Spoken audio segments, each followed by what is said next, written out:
Muchísimas gracias. Muy buenas noches a todos. Muchísimas gracias por su puntualidad. Una noche más estamos acá todos reunidos con Proyectar para tener un poco de sabiduría de todos nosotros y hoy una noche más con el ingeniero Mauricio Carranza, al cual le agradecemos mucho su colaboración y siempre su anuencia a darnos parte de su sabiduría. Esta noche es estudios de vulnerabilidad sísmica importante. Si alguno tiene alguna consulta que la hagan en el momento, pueden levantar la mano o escribir en el chat y nosotros realizamos la interacción con don Mauricio para hacer la respectiva intervención. Em, Siempre nos acompañan arquitectos, ingenieros, estudiantes, maestros de obras, personas de Costa Rica, personas de otros países. Muchas gracias porque nunca estamos solos en estas charlas y esto es para todos y de parte de cada uno de todos nosotros con un poco de sus conocimientos. Es importante invitar a aquellos arquitectos de Costa Rica que todavía no forman parte del chat de Proyectar, que por favor me escriban ahorita en ese chat. Ok, todos claros de dónde vienen cada una de las.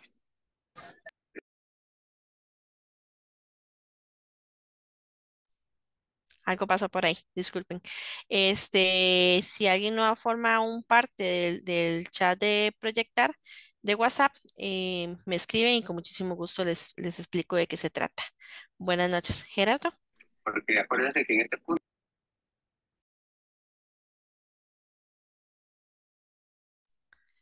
Gerardo está silenciado. Sí, buenas noches a todos, disculpen.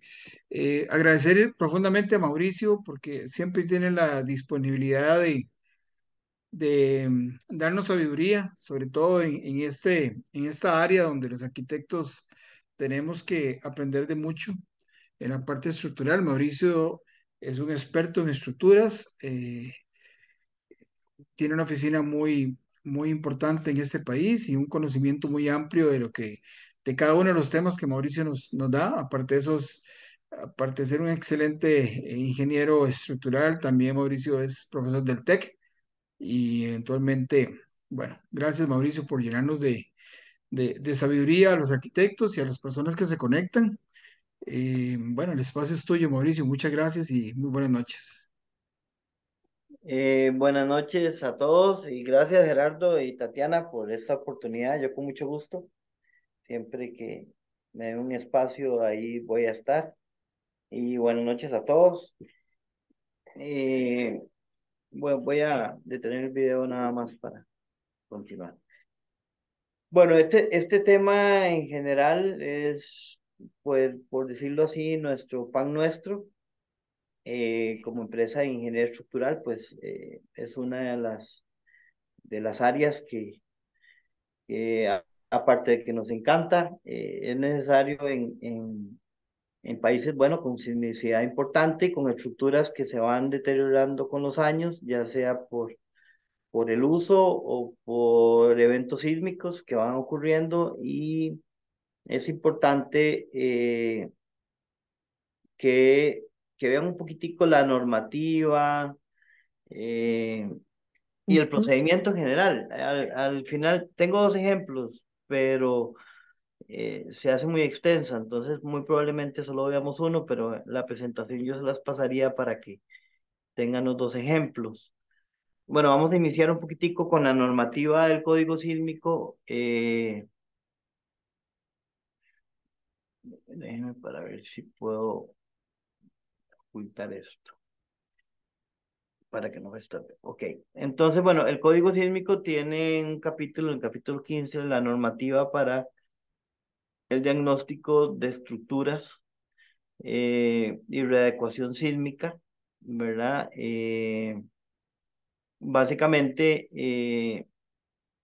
nos enfocamos a determinar la capacidad estructural en caso de un evento sísmico. Cuando hablo de evento sísmico, pues estoy hablando del sismo de diseño, que es un terremoto cercano a, a la estructura en análisis, por ejemplo, ¿verdad? Ahí, eh, y este tipo de estudios nos da un panorama de los daños que podría sufrir, ¿verdad? Que pueden ser desde daños leves a daños severos. Son análisis teóricos fundamentados en la normativa que tenemos y también pues usamos pruebas de laboratorio, para poder cuantificar los materiales que tenemos para hacer un modelo y una predicción lo más cercano a la realidad, ¿verdad? Entonces tomamos las características reales de la edificación, sea cual sea, generalmente son edificios, pero podemos hacer estudios de tanques, de puentes, cualquier estructura de infraestructura podría estar sujeta a un análisis de este tipo. Dice, tiene que considerar las características, irregularidades, problemas de estructuración, si hay daños, a veces uno llega a una estructura y ya hay daños, ya sea por corrosión, incluso hasta por golpes en caso de puentes o en estructuras de parqueo, o daños por eventos sísmicos anteriores. Esa patología, pues uno tiene que interpretarla, ¿verdad? Cómo son las grietas, cómo se comportó bajo un sismo. Esa interpretación nos ayuda a modelar lo más real posible una estructura.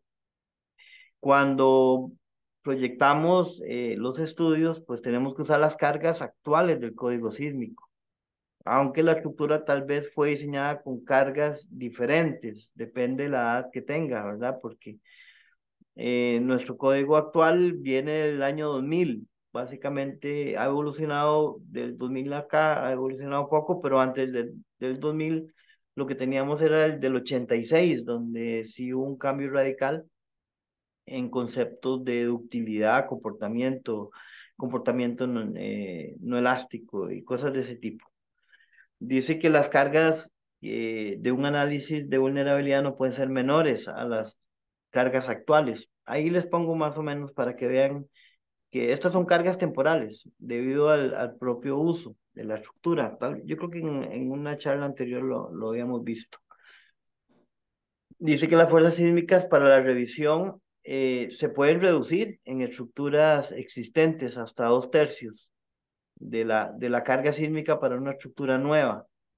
Pero eso depende del criterio del ingeniero estructural que toma el proyecto y se basa en la vida útil, ¿verdad? Porque hay estructuras que a uno le gustaría darle una vida útil de 80, 75, 80, 100 años más, pero por las características hay que írsela llevando. En el ejemplo lo vamos a hablar un poquitico, que es una estructura no convencional donde la vida útil lo que se hace es salvaguardarla en caso de un evento, pero dejando la puerta abierta para que en unos años haya que seguirla actualizando, ¿verdad? Cuando el diagnóstico que se hace determine que tenemos un riesgo eh, de daño o colapso, pues viene lo que se llama adecuación sísmica, que es básicamente un reforzamiento para actualizar la estructura. En el reforzamiento se quedan los materiales anteriores. Yo he reforzado estructuras donde las resistencias de los concretos no pasan de 60, 70 kilos por centímetro cuadrado, ¿verdad?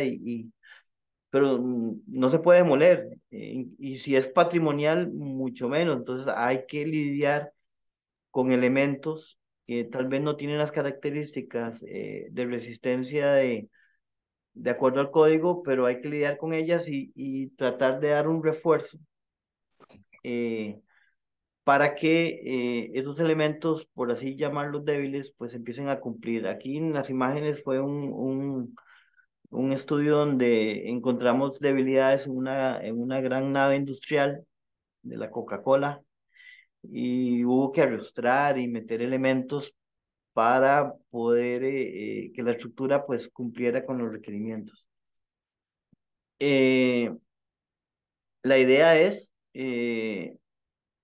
reducir la posibilidad de que un sismo produzca daños severos. Los daños siempre van a estar. Una estructura indestructible, valga la redundancia, pues ya no cumple criterios, digamos, económicos más que todo. Se puede, pero generalmente solo en estructuras militares se conceptualizan estructuras que no les pase absolutamente nada. Pero en el diario proceder nuestro, pues hay un margen. Generalmente se permite daño en las estructuras bajo cargas extraordinarias y eso es permitido por los códigos, pero siempre salvaguardando el colapso parcial, total, la vida humana, de acuerdo a los objetivos de desempeño del Código Sísmico de Costa Rica. Entonces, tenemos requerimientos importantes, ¿verdad? De que la estructura pueda evacuarse, de que no colapsen partes o toda la estructura, y depende si son estructuras que se usan vitales para hospitales, aeropuertos, puentes, el requerimiento todavía es más estricto, ¿verdad? Porque no podemos sacarlos de operación después de un gran evento. Entonces, el código nos dice qué es lo que esperaría de una estructura, cómo debe comportarse, qué debe resistir para que sea aceptada. Si no es así, deberíamos hacer la adecuación para llevarla a un nivel un poco más alto. Lógicamente, la vida útil también eh, aumenta, ¿verdad? En las reestructuraciones aumentan. Se deben eliminar deficiencias graves en la estructuración.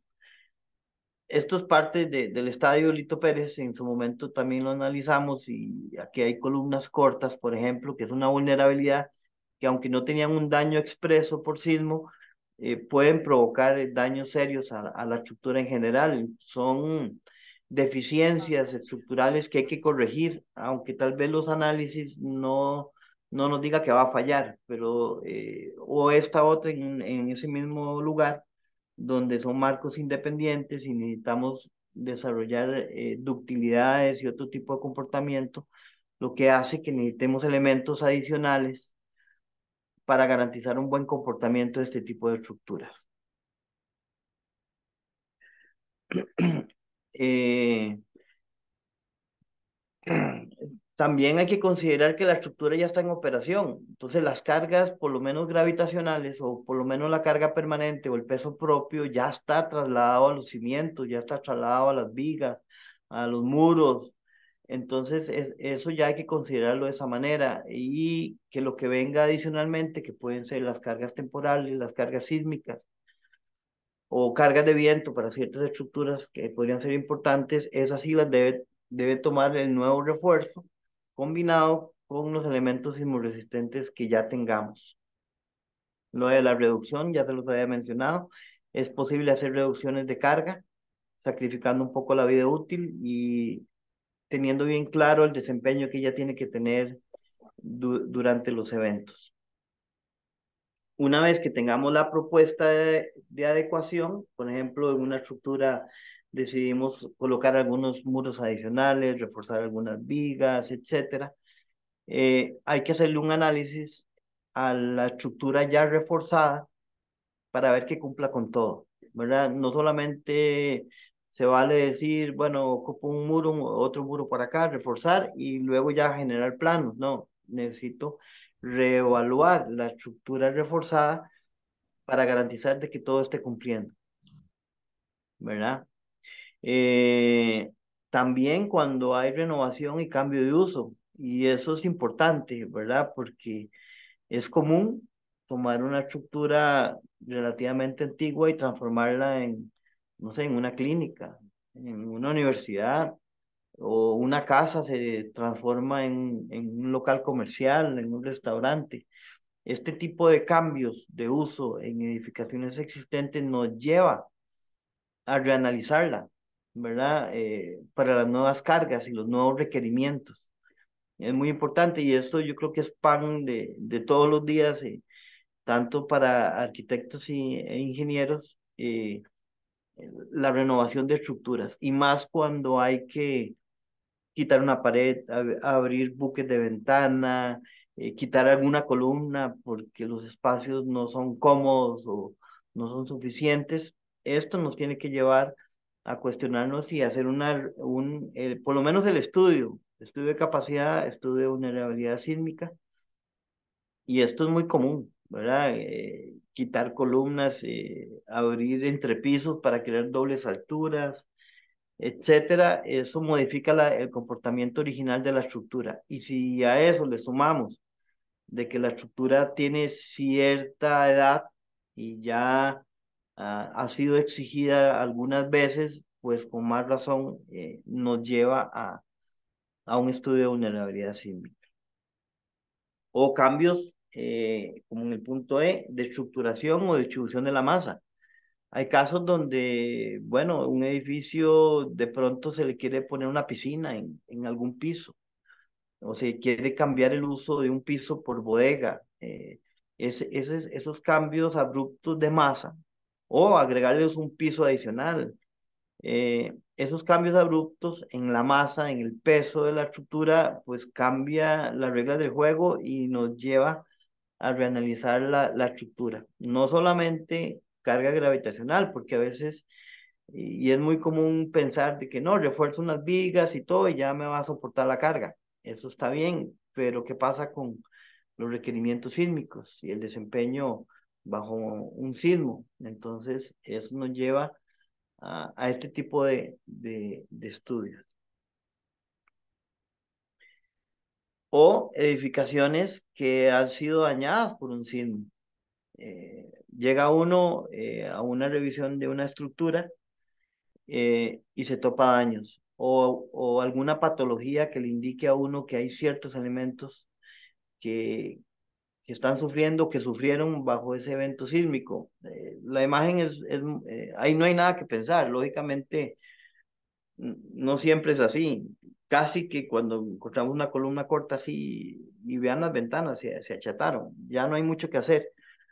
A veces sí, pero se los pongo así un poco crítico el asunto para resaltar un poco la gravedad, pero generalmente uno anda buscando ciertas grietas de exigencia, patologías, grietas por cortante, grietas en muros, en vigas, o de tensión en ciertas columnas perimetrales, en alguna estructura, y todos esos indicios lo lleva a uno a plantear un estudio de vulnerabilidad. También nos apoyamos en las pruebas de laboratorio para ver qué tal están los concretos, ¿verdad? ¿Qué tal está el acero de refuerzo con algunas picas? Eh, Incluso un poquito de geotecnia para revisar las capacidades soportantes, excavaciones, cimentaciones para revisar los tamaños de cimentaciones, etcétera, ¿verdad? Eh, Reparar. Podríamos reparar, podríamos adecuar la estructura, podríamos incluso proponer demolición y son decisiones difíciles, ¿verdad? Que con solo ver la estructura no es conveniente pues decidir, a menos de que tengamos un daño como el que les acabo de pasar, ¿verdad? Generalmente si los elementos en pie no cumplen bajo el análisis, entonces ya empezamos a pensar en darle más capacidad, como por ejemplo reforzar muros. Esto cambia la rigidez del sistema. No es solamente decir, bueno, este muro no me está dando, el que está rayadito ahí no me está dando porque tal vez ya ha sido exigido o está dañado. Vamos a agregar un nuevo muro. Aparte de que nos quita un poquito de espacio, le cambia la rigidez al sistema. Y tal vez otros muros que no tomaban mayor carga antes, ahora sí la van a tomar. O cosas de ese tipo, ¿verdad? Cada adición, cada reforzamiento que hagamos cambia el comportamiento general. Entonces, hay casos donde uno propone una reestructuración, vuelve a correr el sistema y se topa un elemento que antes sí estaba dando, ya no. Entonces, va de nuevo y es todo un ciclo que nos va llevando a una idea final de reforzamiento. Lógicamente, hay nuevas tecnologías donde podríamos usar fibra de carbono, por ejemplo, para levantar resistencia, podemos usar concreto, podemos usar reforzamiento con perfiles de acero, si la rigidez se lo permite a uno. Hay mucho en el mercado que podemos utilizar para el reforzamiento.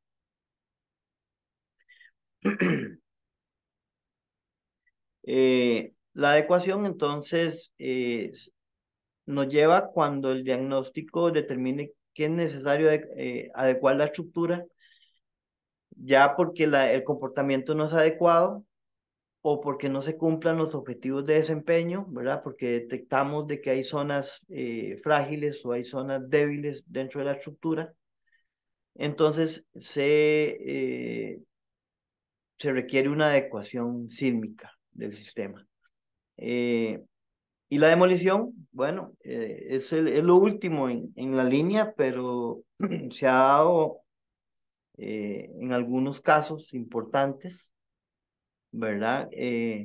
Cuando el diagnóstico del estado de la edificación demuestre que los daños estructurales son tan rigurosos o que puede haber un colapso y que la estructura ya no es rescatable porque en un análisis económico ya no podemos darle mayor vida útil, ¿verdad? Y también hay casos extraños. Les menciono uno. Para el sismo de Nicoya, no sé si recuerdan, ese sismo fue pues en la península de Nicoya, afectó edificios un poco altos de toda esa zona, pero como no hay tantos, pero se evidenció mucho en el hospital de Punta Arenas. No sé si recuerdan, las noticias fueron muy explícitas donde muchas fachadas y elementos arquitectónicos se dañaron horriblemente. Era un edificio de 10 pisos. Ese edificio lo revisamos de urgencia, ¿verdad? En ese momento. Tenía una forma en T, unido, no tenía juntas constructivas, pero no sé si me lo van a creer, pero 2 veces lo recorrimos. No tenía un solo daño estructural. El daño que tenía era arquitectónico y electromecánico. Todos los sistemas de gases, tuberías, etcétera, se dañaron, las escaleras de emergencia se dañaron, los ascensores se trabaron, la planta de emergencia se dislocó, no funcionaba, eh, las fachadas, los vidrios, el edificio salió de operación, ¿verdad? Pero sin daños estructurales. Es lo curioso. Ese edificio años antes había sido readecuado, estudiado y reforzado, pero no voy a decir nombres, pero no cumplió los objetivos de desempeño, simplemente se dañó totalmente y al final, no sé, salió alguna mente brillante y le quitaron 6 pisos, teniendo una estructura adecuada. Bueno, adecuada para soportar esfuerzos, no adecuada para la funcionalidad que requería. Pero bueno, son cosas que hay que tomar. Por eso uno cuando plantea el refuerzo tiene que verificar que la capacidad sismo resistente es adecuada y el comportamiento, deformaciones, derivas, mantenerlas en el límite para que no nos dañen elementos arquitectónicos, que no nos dañe la parte electromecánica y otros, ¿verdad? No solo es estructura, es un montón de disciplinas involucradas y todas tienen su importancia. Entonces, básicamente, por ahí anda. No solo que el elemento soporte, es que la estructura se comporte bien. Y cuando pasamos a edificaciones históricas o monumentos, pues la cosa se pone un poco difícil porque me ha tocado estructuras donde no se puede tocar nada prácticamente. Se puede reforzar, pero no se puede hacer demolición. Un caso que yo estuve hace bastantes años fue el edificio Medicina de San Juan de Dios. Era un edificio que tenía 5 pisos, se le quitaron 2 porque se dañaron tanto, lo declararon patrimonio y los 3 pisos que quedaron no se podían demoler, aunque todas las columnas estaban rotuladas, todos los muros estaban rotulados y había que reforzarlo. Incluso se reforzó y se le agregaron 2 o 3 pisos más eh, porque era patrimonial. Entonces las obras patrimoniales, edificaciones históricas, hay que tratarlas un poco diferente, siempre con los mismos objetivos, ¿verdad? Incluso el ejemplo que les traigo, ahorita lo vamos a abordar, es una edificación de este tipo, muy particular, muy salida porque no hay muchas en el país, pero bueno, ahorita vamos a entrar a eso para que la vean. Por ejemplo, hay estructuras que tienen todavía, encuentra uno con adobe, con bajareque, o materiales que ya están prohibidos por el código, pero ahí están. Entonces hay que lidiar con ellos, ¿verdad? Eh, Dentro del diagnóstico, pues tenemos que involucrarnos con la estructura, tratar de entenderla, ya sea con pruebas de laboratorio, con patología en cuanto a grietas y comportamientos. Entonces se sacan núcleos, se hacen pruebas de esclerómetro, se hacen picas para ver el estado del acero y la cuantía, para ver recubrimientos, etcétera. Todos estos exámenes o todas estas pruebas, pues nos empieza a decir qué tal, por lo menos de una forma cuantitativa, cómo está la estructura, ¿verdad? Ver el deterioro. Esto creo que esto fue en la municipalidad de Curriabat, los aceros estaban bien, los concretos más o menos. También, si vemos que nuestra resistencia mínima es 210, empieza uno a ver valores altos y valores muy bajos, ¿verdad? En los muros. O sea que algo como muy loco diría uno, pero esto empieza a decir que no hay uniformidad. No solo resistencia, esto varía el modo de elasticidad de la estructura. Si las resistencias son bajas, los desplazamientos son más altos. No podemos sacarle mucho provecho a la ductilidad, al comportamiento de la estructura. Si encontramos corrosión en el acero, quiere decir que ya prácticamente está finalizando la vida útil. Lo que queda es vida remanente. Hay formas de mitigar ese tipo de problemas. Pero bueno, es parte del estudio que hay que hacer. Eh, Dice, la prohibición de utilizar materiales como la adobe, bajareque u otros puede no ser aplicada cuando se trate de una obra de restauración en una edificación histórica. Pues se permite, si hay que conservarlo, hay que lidiar con eso y tratar de investigar, de cuantificar este tipo de materiales, pero necesitamos siempre que la estructura cumpla. Eh, Teniendo un buen desempeño en la estructura bajo sismo y tratar de prolongar la vida útil. El cliente o el dueño, pues lo que le interesa es poder utilizar la estructura y alargarle su vida útil, ¿verdad? 30, 40, 50 años, a veces no se puede más, a veces sí se puede, ¿verdad? Entonces, ese es el sentido de la adecuación. Eh, Vamos a ver un caso eh, muy interesante, bastante interesante, que es básicamente el, lo que se llama el mal llamado ruinas de Cartago, ¿verdad? Porque una ruina es una obra que se usa y se abandona y se convierte en ruina, pero esta estructura no, nunca se utilizó como fue conceptualizada, ¿verdad? Como una iglesia. Simplemente vino un sismo y la dañó. Ahorita vamos a ver algo de la historia. Este trabajo yo lo hice cuando yo trabajaba para Don Miguel Cruz y lo presenté en un seminario de ingeniería estructural como autor y Don Miguel Cruz como coautor del trabajo. Por eso se los puedo presentar porque estuve involucrado en la parte de diseño, de análisis de vulnerabilidad sísmica, diseño y reforzamiento e inspección.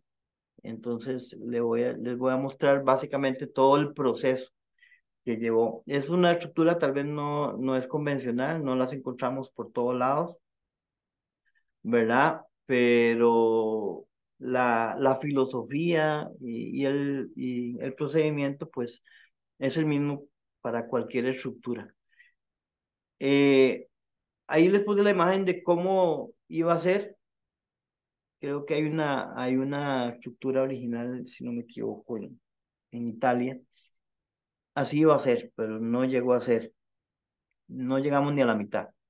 ¿verdad? Y lo que tenemos ahí, lo que tenemos es lo que se ve. Pero bueno, era una obra muy pretenciosa para su tiempo, ¿verdad? En piedra, sin refuerzos. Lógicamente era la tecnología que se tenía en aquellos tiempos. Mano de obra, artesanos traídos del exterior para labrar los arcos, los ángeles que por ahí aparecen y cosas de ese tipo. Yo creo que todos pues conocemos este tipo de monumento. Para mí es un monumento. Eh, Había una iglesia anterior ahí, pero no estaba en toda la cuadra, estaba como en el costado sureste, ¿verdad? El resto de la cuadra era un cementerio. De hecho, cuando hicimos excavaciones empezaron a salir huesos y cosas ahí, porque eso fue un cementerio pues antiguo. Venía un terremoto, se reconstruía y así se iba haciendo la estructura hilera por hilera hasta que vean, de 1850 a 1910 llegó a ese estado. Imagínense que en 60 años apenas se pudo lograr construir esa parte. Era una obra monumental para la época. Y este terremoto del 4 de mayo de 1910, pues paró las obras. La dejó sumamente dañada. Y aún así, 70 más, porque eso se reforzó en el 2005, imagínense. 95 años prácticamente estuvo en riesgo, en riesgo de colapso de algunas zonas de la estructura y aún así soportó, ¿verdad? Se declaró patrimonio histórico en el 82 y bueno, básicamente esta es una planta donde se aprecian varios elementos estructurales no acoplados, porque no tiene techo, no tiene un diafragma que nos los acoplen, ¿verdad? Tenemos los cubículos, tenemos la fachada posterior, tenemos las paredes. Estas paredes son las que tuvieron más daño. Otros cubículos frontales, las escaleras y la fachada principal que tiene unos elementos masivos. Eh, si no mal recuerdo, esta columna pesaba 200 toneladas, pesa 200 toneladas, solo esa columna, para que vean la magnitud y la volumetría que se utilizó en ese momento. Pues había un cimiento ciclópeo, nada de refuerzo. Sí se llevó a profundidades de 3 metros, si no me equivoco, y en aquel tiempo, pues los estudios técnicos no eran muy comunes. Pero cuando hicimos estudios geotécnicos, ahí sí nos dimos cuenta que se cimentó donde tenía que cimentarse, ¿verdad? Pero son materiales más suaves. Incluso estaba montado sobre una camita como de ladrillo que se ha ido pulverizando con el tiempo. Eh, Eso es en la parte de atrás. Aquí donde estaba la iglesia antiguamente, que era pequeñita, y bueno, se decidió hacer una iglesia mucho más grande, pero pueden ver deterioro. Los materiales cementantes que se utilizaron eran de muy poco espesor, era un calicanto, ¿verdad? Era un concreto de la época. Aquí hay una sección transversal donde se veía que era piedra, piedra y un concreto ciclópeo. Ahí se dibujó muy bonito, pero eran piedras grandototas, y entre más abajo más grandes, y conforme iban subiendo, las piedras del ciclopio iban disminuyendo en tamaño, ¿verdad? Lógicamente por la altura. Había que ir construyendo fila o hilera por hilera. Son piedras que no tenían llaves sísmicas, eran una sobre otra, ¿verdad? Este conocimiento sísmico no estaba muy arraigado, porque si ustedes ven, por ejemplo, obras más antiguas que estas, como la de los incas, tenían llaves sísmicas. Entre piedra y piedra tenían sus llaves. Esta no, esta era piedra sobre piedra y concreto. Era sumamente masivo, unas bases de ladrillo o como teja de ese material para dar nivel y un ciclopio grande, ¿verdad? Eso es más o menos la sección típica. Estas paredes podían estar entre 1.1 a 1,5 metros, depende de la pared que fuera, ¿verdad? Estas son las paredes laterales de la estructura. Ellas al no tener un diafragma superior, al estar sin restricción superior, tienden a deformarse mucho y se apoyan en los cubículos laterales. Es como una gran viga, una gran pared, y tras de eso no tiene viga corona. No tiene una viga corona que uniformice o pase las cargas a los cubículos más rígidos, ¿verdad? Los arcos, lógicamente, cuando hay un tirón de la pared, el arco abre porque no tiene refuerzos y las piedras, algunas cayeron, otras simplemente se abrieron y se ven las gradas, se ven en los arcos, ¿verdad? Deformaciones por sí. Dentro del criterio arquitectónico que impuso Patrimonio en aquel tiempo era que después de reforzar la estructura tenía que quedar idéntica a como estaba. Lo único que podíamos hacer era quitarle las matitas y las raíces, pero si este arco estaba caído, por decirlo así, tenía que quedar igual. Son corrientes arquitectónicas, ¿verdad? Y había que respetarlas en ese momento porque era la premisa que se nos solicitó. En nuestro criterio, pues queríamos enderezar los arcos, poner las piedras en su lugar, dejarlo como nuevo, ¿verdad? Tal vez en la visual, pero bueno, las indicaciones de Patrimonio era que volviera a quedar. Entonces, todo lo que se desarmó, todo lo que se hizo tenía que numerarse las piedras, fotografiarse y dejarlas exactamente. Lógicamente que adicionamos un refuerzo interno, ahorita lo vamos a ver, para que fuera un efecto meramente estético, ¿verdad? Porque cualquiera, digamos, viendo este daño, nadie se paraba ahí abajo con miedo de que le cayera esa piedra. Pero bueno, ahora la piedra está igual, pero no, pero reforzada, por decirlo así. La fachada principal son esos elementos enormes, masivos, grandes, ¿verdad? Que es un elemento también en voladizo, que que uno podría decir que está empotrado en la base, pero no, porque él como que bailaba. El amortiguamiento era diferente que una estructura normal. La fachada posterior son un cubículos laterales y un arco grande. Pero lógicamente aquí ya se pueden apreciar ciertas grietas por la tensión. Había una tensión que se generaba lógicamente por el efecto sísmico y dada la masa y simplemente se despegaba y se volvía a cerrar. Al abrir, el arco caía y al cerrar lo volvía a prensar. Entonces tenía este tipo de vulnerabilidades.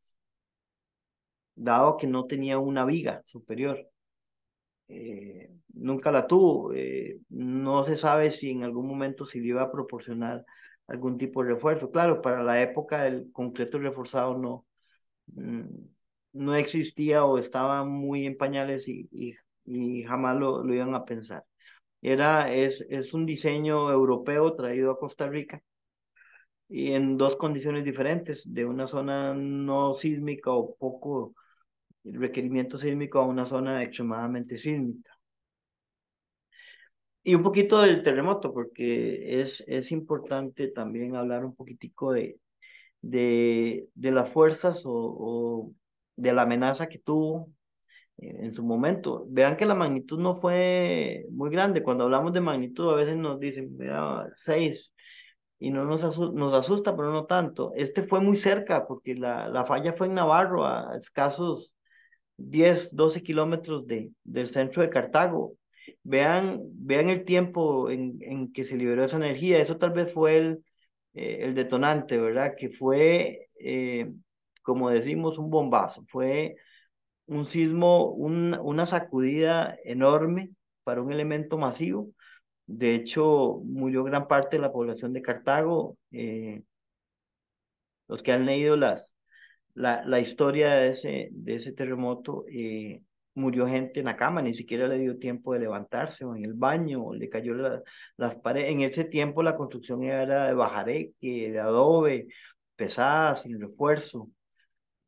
Fue realmente crítico, ¿verdad? Fue unas aceleraciones máximas de 0.5 terremotos. Esos son aceleraciones, digamos, pico, no son aceleraciones efectivas. Han habido aceleraciones más grandes, el de Limón y otros, ¿verdad? Pero en zonas un poco más alejadas.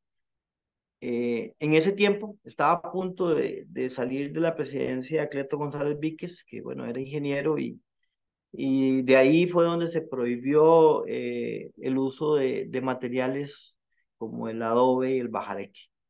Eso puso a Costa Rica en, bueno, lastimosamente a costa de muchas muertes y muchas pérdidas también económicas, puso a Costa Rica en una posición, por decirlo así, sismo resistente mucho mejor, porque al prohibirse esos materiales y empezarse a usar la mampostería y otros materiales con características sismoresistentes mejores que las anteriores, por eso vemos que a veces sismos relativamente altos, hasta llamados terremotos, no nos causan un daño tan severo como en otros países donde se siguen utilizando materiales que no tienen esa capacidad, ¿verdad?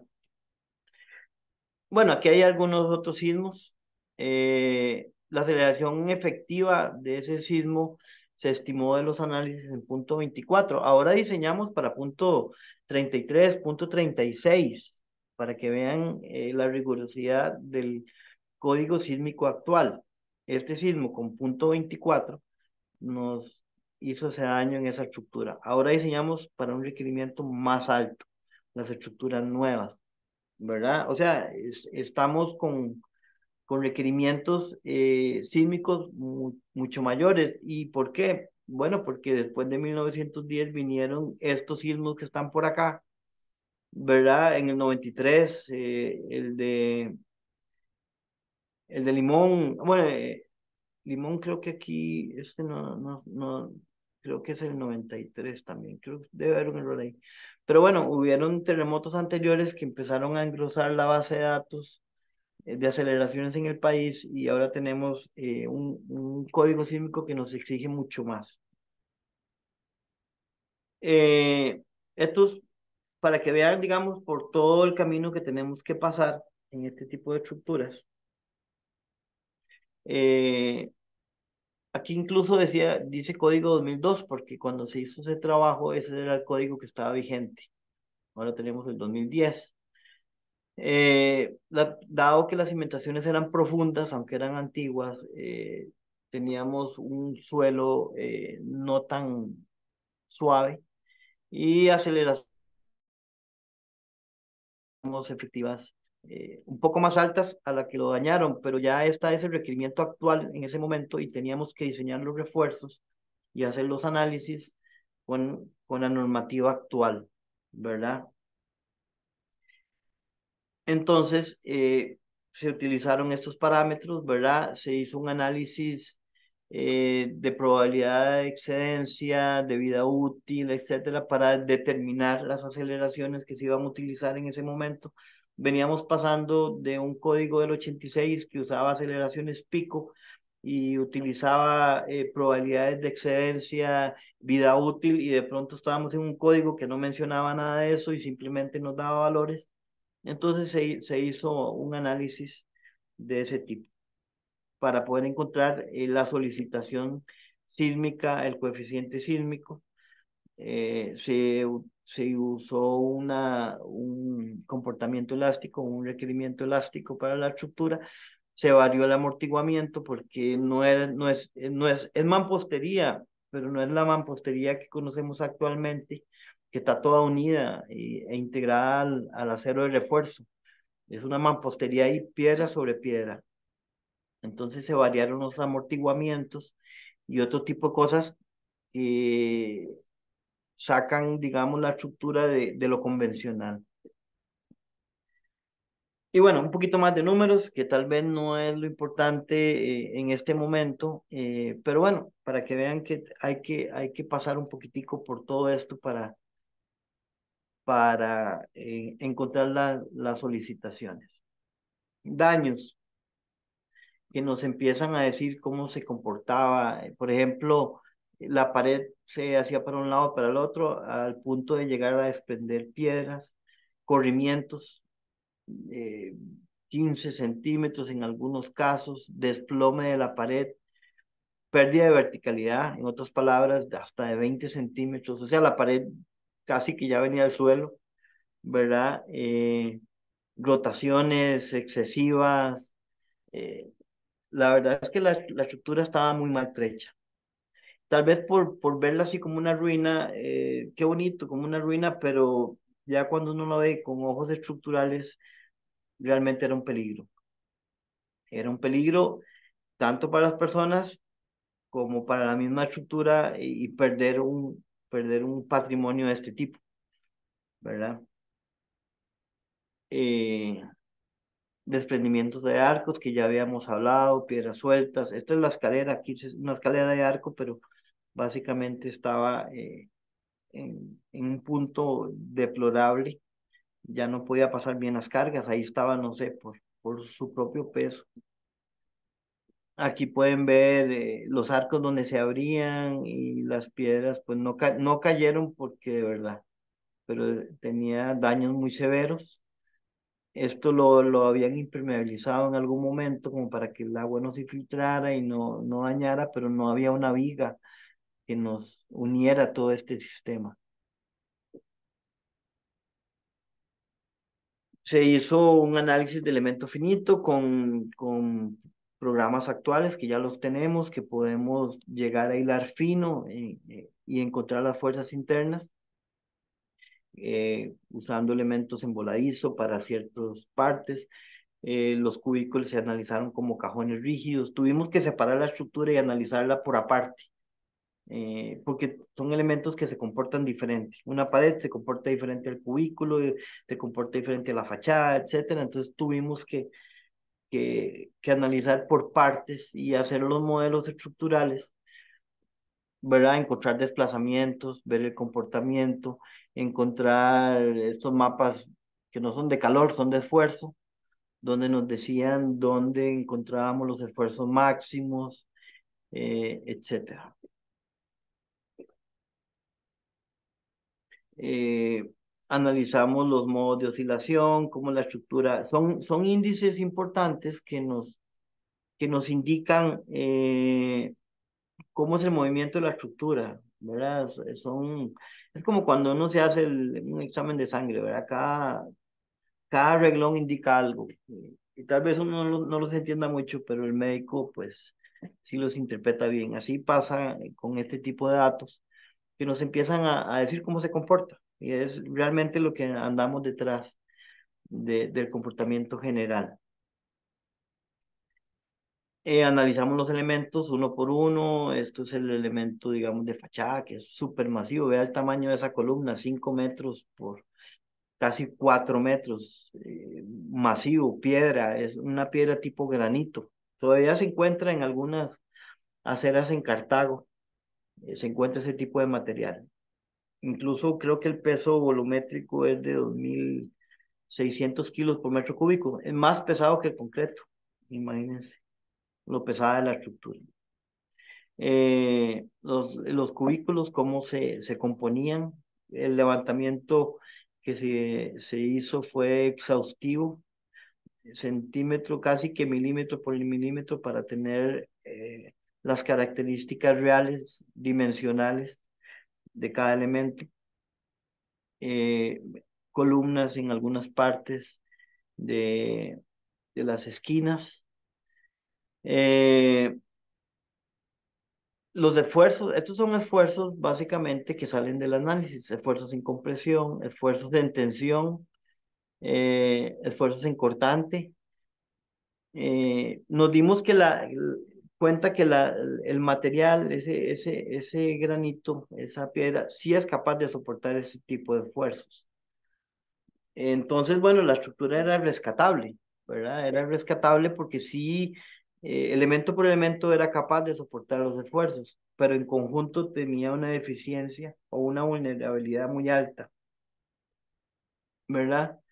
Entonces, ¿qué propuesta se tenía? Esto es un esquema que era básicamente desarmar las paredes, y esa palabra hizo eco porque cuando se presentó este proyecto en la Municipalidad de Cartago, ante toda la comunidad, y yo mencioné que había que desarmar las paredes, bueno, casi que hubieron tomatazos ahí, ¿verdad? Porque es intocable. Bueno, no fue intocable, pero con solo pensar de que había que desarmar las paredes, eso fue como, no sé, como una ofensa al público en general, ¿verdad? Pero básicamente era meter un refuerzo interno, sustituir en algunas zonas, no en todas, el calicanto por refuerzos en acero, incluso hacer un recalce de las paredes. Un recalce significa hacer un cimiento y llegar a los estratos competentes, dado el peso de este tipo de estructuras y que ya en algunos lugares se evidenciaba asentamientos del terreno, había que hacer una cimentación profunda, ¿verdad? Entonces, este fue un esquema propuesto muy básico, pero básicamente por ahí anda el asunto, sin afectar, lógicamente, la estética y el aspecto final, y una viga corona, ¿verdad? Muy importante, la viga corona para poder acoplar todas las paredes entre sí. Entonces, bueno, Mauricio, sí. permiso, hay un comentario de Rinan. ¿No cree usted que utilizar una ductilidad de 2 en una estructura tan rígida y masiva es una condición difícil de obtener? Sí, bueno, puede ser que sea difícil, y es más difícil medirla. Yo creo que medir la utilidad de una estructura no es cosa seria, es un valor muy teórico. Se usó básicamente para mantenerla en el rango elástico, para hacer un análisis elástico, pero eh, saber cuál es la utilidad de esa estructura es casi imposible, ¿verdad? Entonces sí, son decisiones que hay que tomar en el interín para lograr un cometido. Y la utilidad de 2 da fuerzas sísmicas más bajas, la utilidad de uno da fuerzas sísmicas más altas, pero también teníamos amortiguamientos y un poco de cosas que al final lo que nos importa es el comportamiento final, ¿verdad? Eh, entonces, bueno, aquí en sombreado se puede ver los refuerzos internos de la estructura, columnas internas en algunos lugares críticos, una viga corona, y el recalce de las cimentaciones en los puntos de mayor carga. Eso es una propuesta. Claro, esto nos llevaba a desarmar. ¿Cómo vamos a meter los refuerzos ahí sin desarmar? Y eso paralizó el proyecto un año más o menos, ¿verdad? Porque casi que hubo golpes en esa presentación, pero se le dio un año para que eh, algún otro grupo hiciera una propuesta idónea, y no, pues no, nunca apareció otra propuesta. Al final se desarmó, pero ya van a ver cómo. Lógicamente aquí hay continuidad de la pared y una cimentación piloteada para llevar a los estratos competentes y poder darle un nivel de empotramiento, porque esta estructura estaba puesta sobre el terreno, por decirlo así, no tenía capacidad de momento en la base, era puesta. En cambio, un sistema de cimentación de este tipo, con columnas internas, ya nos daban un sistema de empotramiento para un elemento emboladizo. Es fundamental. En los arcos, pues también había que desarmar, meter anclajes, pines, sujetar los arcos y colar internamente. Claro, manteniendo las piedras ahí en su posición original, ¿verdad? Entonces, esto nos daba seguridad en el arco, internamente estaba bien reforzado, externamente mantenía el aspecto original. Cualquier persona que entra ahora y va y da una vueltita por ahí, se va a dar cuenta, no va a captar el reforzamiento. No se ve, no hay forma de verlo. Inyectar algunas sisas, usar morteros expansivos, usar epóxicos, eso es tecnología nueva en una estructura antigua, ¿verdad? Y en fin, vean que le levantamos totalmente el comportamiento y se lo pasamos a la estructura interna, concreto reforzado, ¿verdad? Y hacer una viga corona, hacer una excavación en el concreto ciclópeo y poder meter una viga corona anclada a las paredes y anclada a las columnas en algunos puntos para tener un sistema uniforme. eh, Había que hacer un mapeo de todas las piedras con numeración, posición, registros fotográficos conforme se iban desarmando. Incluso las jardineras internas estaban formadas de piedras que ya habían caído hace años y las ponían como maceteras. Había que identificar esas piedras para buscarles la posición original, ¿verdad? Entonces, la documentación eh, era exhaustiva de todas las piedras, dónde estaban, incluso ahí se pueden ver las numeraciones, etcétera, para volverlas a colocar en su estado original. Ahí ya se ven las excavaciones bajo las piedras para meter la cimentación. Lo que yo no sé es cómo ese muchacho salió de ahí o cómo se metió. Pero bueno, eso fue una foto que yo no sé si quedó ahí en la chorrea, pero bueno, ahí imagino que seguía el túnel y salía ya por el otro lado. Pero usábamos epóxicos, todo eso se calculó, lógicamente, para las nuevas presiones, nuevos requerimientos. Aquí es la preparación del hueco con las aberturas para meter los epóxicos, varillas, etcétera. Hay otras vistas de las cimentaciones donde estamos recalzando. Lógicamente ya los pilotes estaban excavados, por aquí ya se ven algunos salientes de los pilotes para llegar a un estrato pues más profundo, pasar las cargas ahí. Ya esa es una columna vista desde arriba, donde se ve incluso la viga corona, la columna y parte de la cimentación. Lógicamente las piedras de este lado se tuvieron que quitar y luego se colocaron, ¿verdad? Las piedras de este lado se mantuvieron. Todo el perímetro de la iglesia se mantuvo para que la gente afuera no pasaban y no veían nada, veían, escuchaban demoledoras, de todo, veían chompipas entrar y todo, pero por fuera estaba intacta. El desarme de la estructura fue interno, fue a lo interno, para, porque ya habían problemas de ese tipo, ¿verdad? Que no se quería que se tocara la estructura. Aquí pueden ver las columnas donde se desarmaron por completo y ahí le abrimos campo para meter las columnas. Aquí ya en ese agujero se metía la columna, vean que íbamos colocando las diferentes hileras desacomodadas a como estaban originalmente. Si la piedra estaba desacomodada o había que ponerla exactamente igual. Luego se ponían algunos anclajes y unos pines y luego cuando se iba colando, poco a poco el sistema iba quedando integrado. Aquí pueden ver la viga corona y toda la unión del sistema.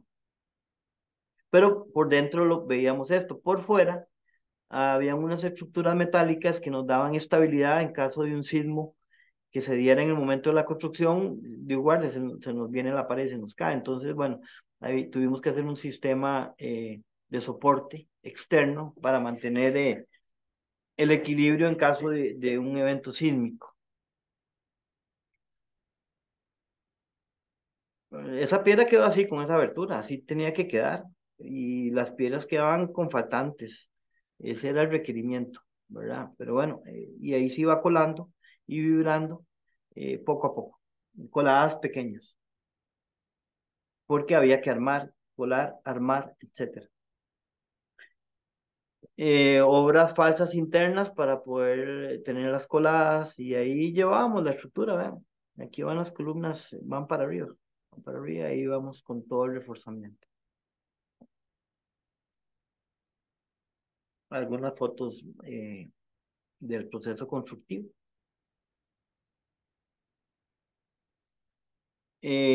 Abrimos campo en la parte superior, ahí sí tuvimos que cortar piedras, tuvimos que cortar para poder acomodar una viga, no íbamos a traer una viga ahí torcida, teníamos que cortar, lógicamente por dentro, no afectaba la estética ni las partes internas, dado que en algunos pasos la viga no podía continuar por ciertos espacios libres porque se vería por arriba.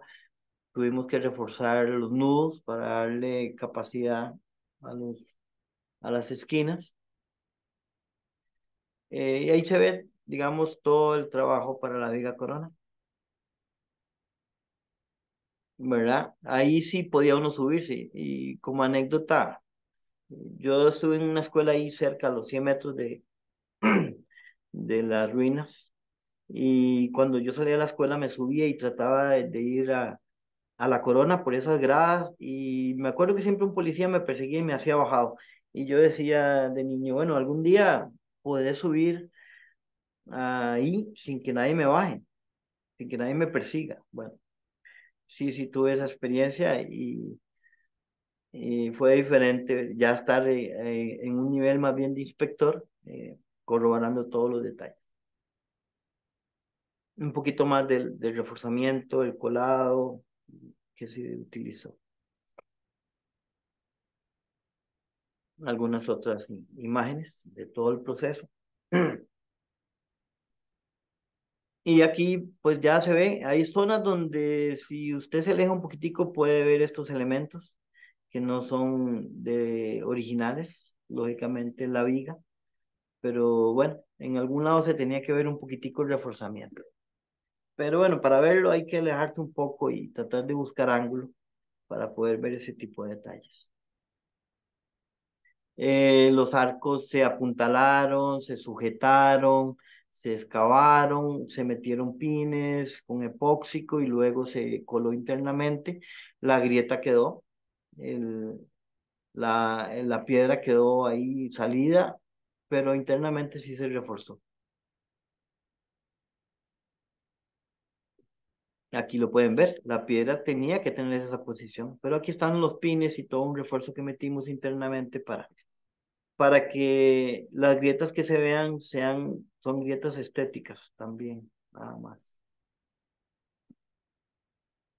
Eh, bueno, y las conclusiones finales del proyecto era que el estado original de esa estructura tenía, era muy vulnerable. Un sismo de una intensidad similar a la que la dañó ya la podía botar.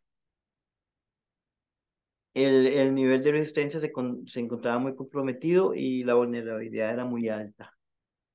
Eh, al, al aumentar o al adicionar elementos estructurales con tecnologías modernas, eh, pudimos aumentar la utilidad. La estructura es capaz de comportarse bien, incluso podría permitir un techo, una estructura. No sé si a nivel arquitectónico estoy diciendo una barbaridad, pero bueno, eh, estaba en capacidad todavía de hacerle algo más para transformarlo en un lugar más cerrado. Pero bueno, quedó así. Eh, se elevó la resistencia general, la estabilidad general de la estructura, lógicamente, eh, se mejoró muchísimo. El nivel de riesgo actual es como el de cualquier estructura. Eh, ¿Hay que actualizarla o hay que revisarla en unos años? Muy probablemente sí. Todavía, digamos, no ha venido un sismo que le produzca daños, pero probablemente si se viene un sismo similar, le va a producir daños, pero no la va a hacer colapsar o dañar más.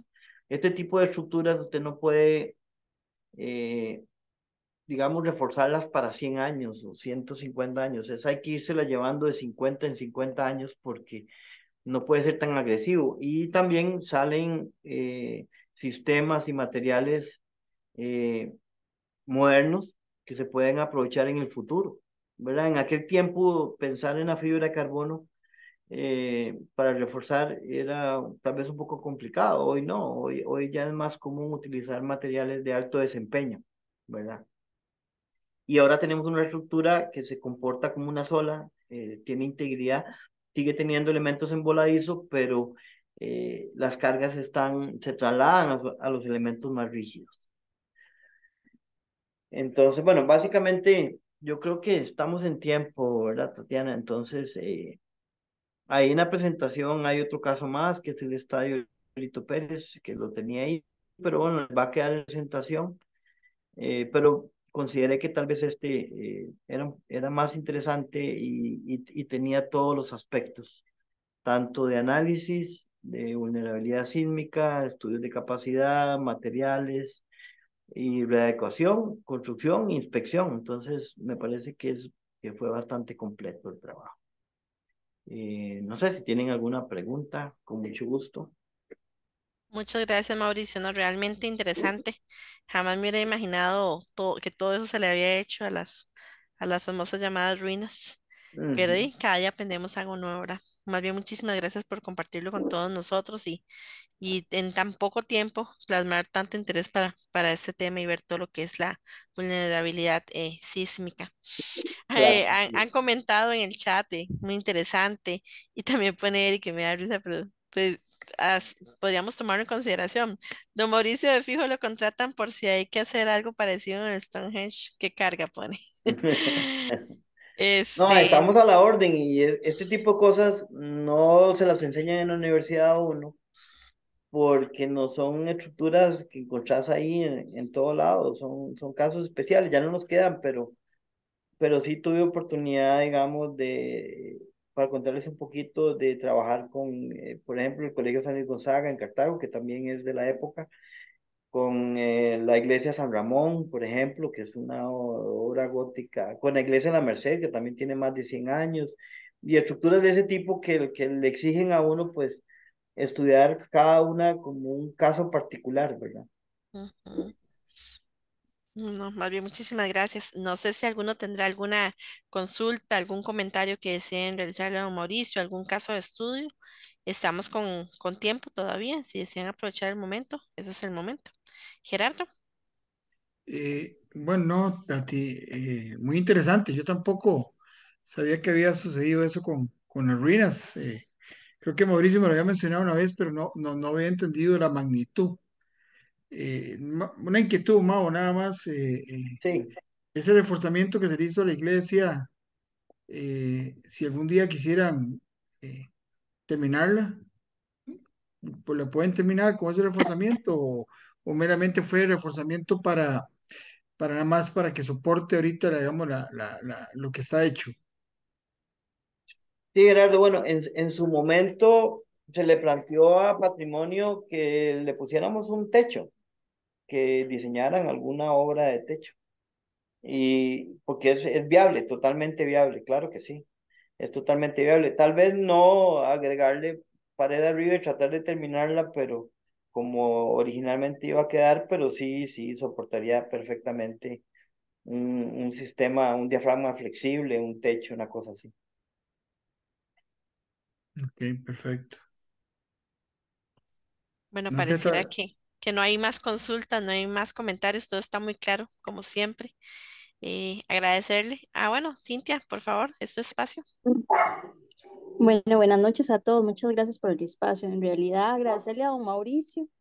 El tema ha sido bastante interesante dentro de lo que me llamó mucho la atención, ¿verdad? Es la parte arquitectónica, ¿verdad? En este tema, en este tipo de estudios.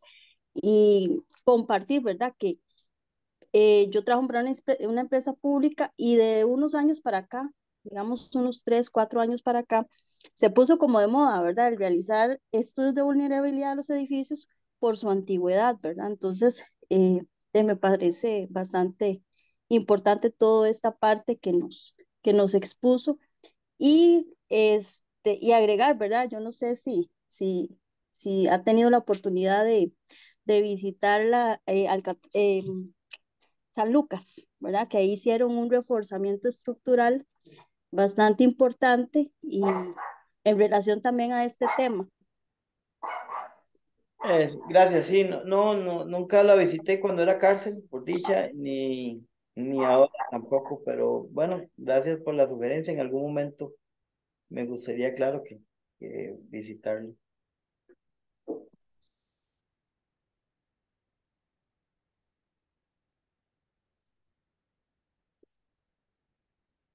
Tati, tenés el micrófono apagado, creo. Sí, muchas gracias. Es que tenía la mascota haciendo bulla. Ah, bueno, perfecto.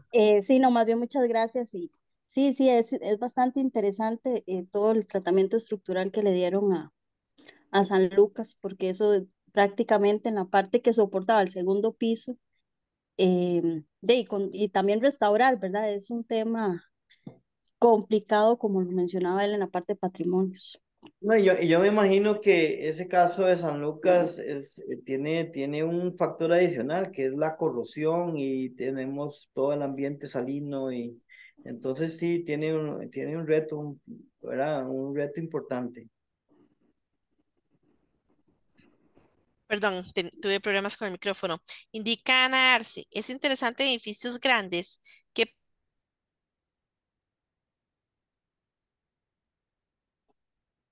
Tati, se te fue el micrófono otra vez. Mao, pero dice, Tati, lo voy a repetir porque se te fue el micrófono. Mao dice, es interesante en edificios grandes. ¿Qué pasa con elementos más pequeños como viviendas, que es muy común en nuestro país? Agregarles un segundo nivel, ese tipo de opciones. Sí, digamos, cuando una estructura se le quiere agregar un segundo nivel, aunque sea liviano, eso incrementa, como vimos ahí en la letra pequeña, incrementa la masa, incrementa, bueno, el peso y el comportamiento. Entonces, es necesario darse una revisadita y más si el primer nivel ya tiene sus añitos, ¿verdad? A veces y se da comúnmente que se hace un diseño ya previsto para un segundo nivel. En algunos casos lo hemos hecho, entonces ya se sabe que se le va a montar, entonces uno toma todas las precauciones, pero generalmente una casa de un nivel, mampostería o otro material, cuando se le va a agregar un segundo nivel, pues sí, hay que hacerle sus numeritos. Tal vez no pasar por la vulnerabilidad sísmica, sino de una vez ver si requiere un refuerzo directo, ¿verdad? Porque los estudios de vulnerabilidad sísmica, pues no son baratos y es básicamente cuando hay duda en una estructura, ¿verdad? De cómo se va a comportar sin agregarle nada. Entonces, requieren estudios de suelos, de laboratorio, análisis. Entonces, el mismo estudio es costoso para saber si es vulnerable o no. Y luego ya vienen los diseños. En ciertas obras, el código lo permite, lo podría como brincar, como de una vez entrarle al diseño de lo que se requiere, ¿verdad? Entonces, también es posible, digamos, no obviarlo, lógicamente, pero sí, meterlo dentro de todo el paquete de diseño y no parar ahí para que tomen decisiones, sino de una vez generar pues los diseños respectivos, ¿verdad? Ok, perfecto. Mao, yo creo que no tenemos más mensajes de preguntas, entonces vamos a cerrar. Muchísimas gracias, Mauricio, por el momento, por el espacio. Eh, a invitarlos a todos. El jueves va a haber un conversatorio que es para arquitectos, igualmente a las 7 de la noche, entonces están cordialmente invitados. Mauricio, gracias Tati por el Mucho gusto. momento y yo creo que nos volveremos a ver, Mauricio, si Dios lo permite, en otro momento, con otro tema Claro que tan sí, con mucho interesante. gusto. Sí, sí. Claro. Bueno, que tengan muy buenas noches a Gracias, todos hasta y luego, buenas eh, noches. que descansen. Hasta luego. Hasta luego, gracias.